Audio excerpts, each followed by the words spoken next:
भाजपा सरकार आज़ादी के बाद एक ऐसी पहली सरकार है जिसने देश की राष्ट्रीयकृत संपत्तियों और विभागों को बेचने का पाप किया। देश के समस्त बंदरगाह बेच दिए, एयरपोर्ट बेच दिए, एयर इंडिया बेच दिया, सभी रेलवे स्टेशन बेच दिया, कई दर्जन ट्रेन, LIC जैसी बड़ी संस्था बेच दी। अगर देश की जनता कहीं गलती कर गई तो पूरे देश को बेच देंगे, इसलिए सावधान रहना। 3 साल तक जेल में सड़ाने के बाद भी आजम खां एक मजबूत खंभे की तरह आज भी खड़े हैं। आजम खां के जान के दुश्मन भी भाजपा के लोग बन गए और यही कारण है कि भाई श्री सुरक्षा करके ये उनके जान के पीछे हाथ धो के पड़े हुए हैं। उत्तर प्रदेश के पूर्व मंत्री और समाजवादी पार्टी के नेता स्वामी प्रसाद मौर्य जी हमारे साथ मौजूद हैं, इनसे बात करते हैं। सर, बीजेपी 9 साल के कार्यकाल को विकास के रूप में लेकर के जनता के पास रिपोर्ट कार्ड लेके जा रही है और आपका एक ट्वीट वायरल हो रहा है जिसमें आपने कहा धोखा धोखा धोखा। क्या है आखिर? स्वाभाविक रूप से जो भाजपा ने नारा दिया था सबका साथ, सबका विकास, सबका विश्वास, वो महाधोखा साबित हुआ। क्योंकि जिसने भी भाजपा का दिया साथ, भाजपा ने बारी बारी से कर दिया उसका सत्यानाश। देश के नौजवानों ने झूम करके भाजपा की सरकार बनाई तो नौजवानों को मिला बेरोजगारी की त्रासदी। जब से भाजपा सरकार आई सरकारी नौकरियां हो गई गायब। यहाँ तक कि यदा कदा कभी कोई विज्ञापन आया भी तो भ्रष्टाचार की बलि चढ़ गई। इनकी सरकार बनाने में कभी पूरे देश की जनता ने झूम करके वोट दिया था। आज देश की जनता को महंगाई की आग में जलना और झुलसना पड़ रहा है। किसानों ने भी बढ़ चढ़ कर हिस्सा लिया और भाजपा ने किसानों को लाभकारी मूल्य दिलाने का वादा भी किया। लाभकारी मूल्य तो कभी मिला नहीं। अलबत्ते जब किसान का उत्पाद पैदा होता है, तैयार होता है, उसमें क्रय केंद्र नदारद हो जाते हैं। बिचौलियों के हाथों में मजबूरी में औने पौने दामों में किसानों को अपना उत्पाद बेचना पड़ता है। अगर कोई ताकत उसकी बची खुची रह गई तो किसानों की फसल को छुट्टा जानवर चर करके सपाचट कर देते हैं, बराबर कर देते हैं। यही नहीं, व्यापारियों ने तो इनकी सरकार बनाने के लिए चंदा भी दिया, वोट भी दिया, हर तरीके से मजबूत किया, लेकिन अब उन पर भी भाजपा की टेढ़ी नज़र हो गई। आज GST से संबंधित मामलों को ED के अंतर्गत जांच का अधिकार देकर के व्यापारियों के व्यापार को खत्म करने का एक साजिश किया गया है। इससे बड़े पैमाने पर अभी तो GST से संबंधित अधिकारी उनका धनादोहन करते थे, अब ED के लोग आर्थिक शोषण के माध्यम से उनको इतना कमजोर कर देंगे कि वो व्यापार करने लायक नहीं रहेंगे। यही नहीं, भाजपा सरकार आज़ादी के बाद एक ऐसी पहली सरकार है जिसने देश की राष्ट्रीयकृत संपत्तियों और विभागों को बेचने का पाप किया। अभी हाल में इन्होंने देश के समस्त बंदरगाह बेच दिए, एयरपोर्ट बेच दिए, एयर इंडिया बेच दिया, सभी रेलवे स्टेशन बेच दिया, कई दर्जन ट्रेनें बेच दी, LIC जैसी बड़ी संस्था बेच दी। और ये सभी संस्थान लाभ वाले संस्थान हैं। दिया किसको? अपने चहेते उद्योगपतियों को दे दिया। आखिर क्यों? जिन सरकारी विभागों में सरकारी नौकरियां मिलने की उम्मीदें नौजवानों ने पाल रखी थी, उन नौजवानों की उम्मीदों को गला घोट दिया। जब सरकारी विभाग उद्योगपतियों के हवाले हो गए तो उद्योगपतियों के यहाँ सरकारी नौकरी नहीं मिलने वाली है, उनके श्रम का शोषण होगा। तो भारतीय जनता पार्टी ने एक एक करके सबको कमजोर किया, सबका सत्यानाश किया, सबका बंटाधार किया है। उसी के प्रति मैंने आगाह किया।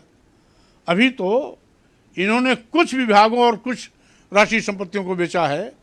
अगर देश की जनता कहीं गलती कर गई तो पूरे देश को बेच देंगे, इसलिए सावधान रहना।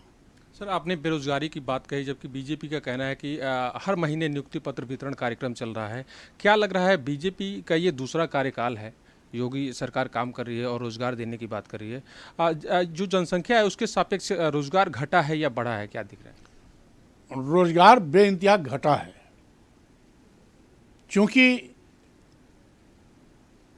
सरकारी विभागों में नौकरियां मिलती हैं तो नौजवानों को जीवन यापन करने का एक अच्छा मौका मिलता है।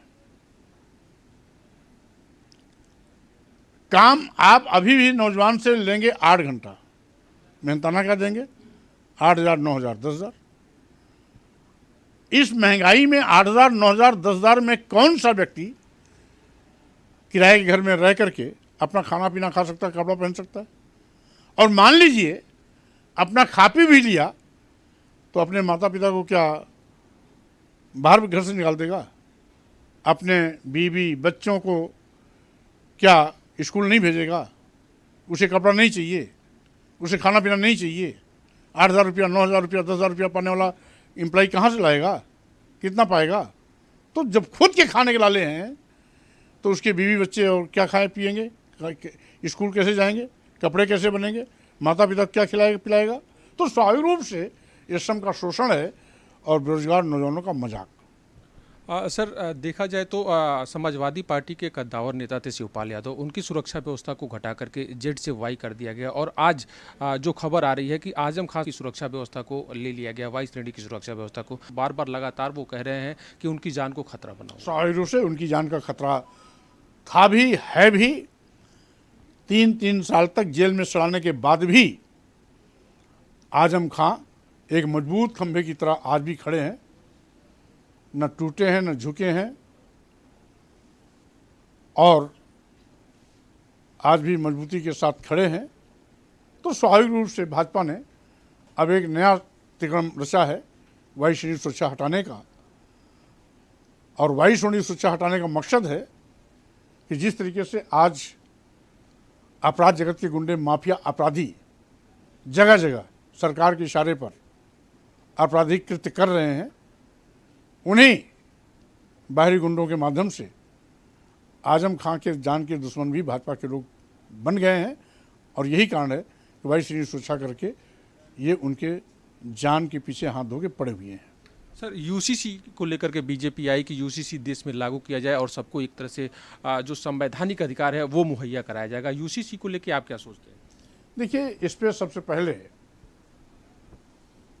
जल्दी में भाजपा सरकार कोई निर्णय लेती तो बाद में उसको पलटने के लिए मजबूर होना पड़ता है।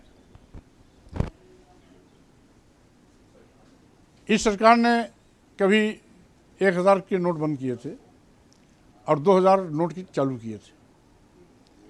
आज 2,000 नोट भी बंद करने की हालत में आ गए। क्यों?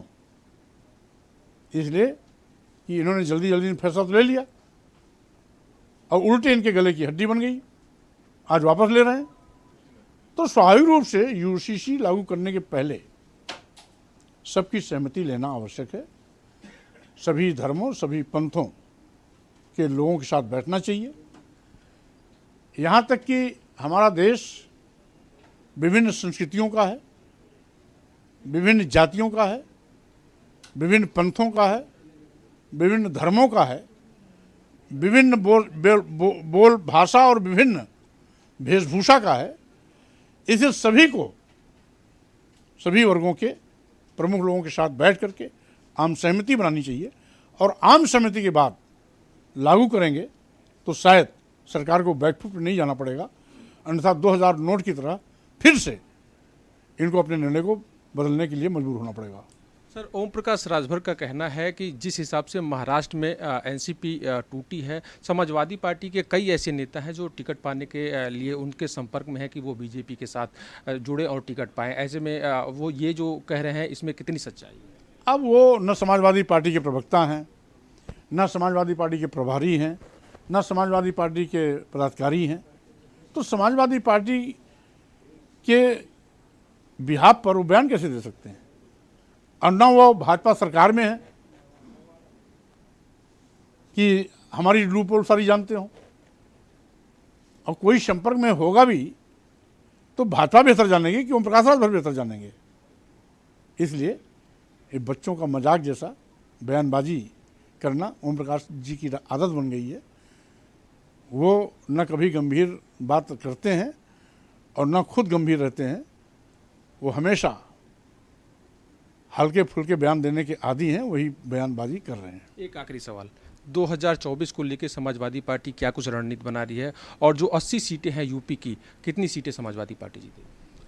देखिए, कुल मिलाकर के हमारा मकसद है इस देश को बचाने का, संविधान को बचाने का, लोकतंत्र को बचाने का, नौजवानों के रोजगार का रास्ता प्रशस्त करने का, संवैधानिक आरक्षण की रक्षा करने का, जातिवार जनगणना कराने का, देश की जनता को महंगाई से बचाने का, और साथ ही साथ आज जिस तरीके से जाति धर्म के आधार पर भेदभाव हो रहा है उसको ख़त्म कर संविधान के बताए रास्ते पर चलने का, तो स्वाभाविक रूप से इस क्रम में हम पूरी ताकत से लगे हैं और 2024 लोकसभा चुनाव जब भी होगा भाजपा की विदाई भी होगी।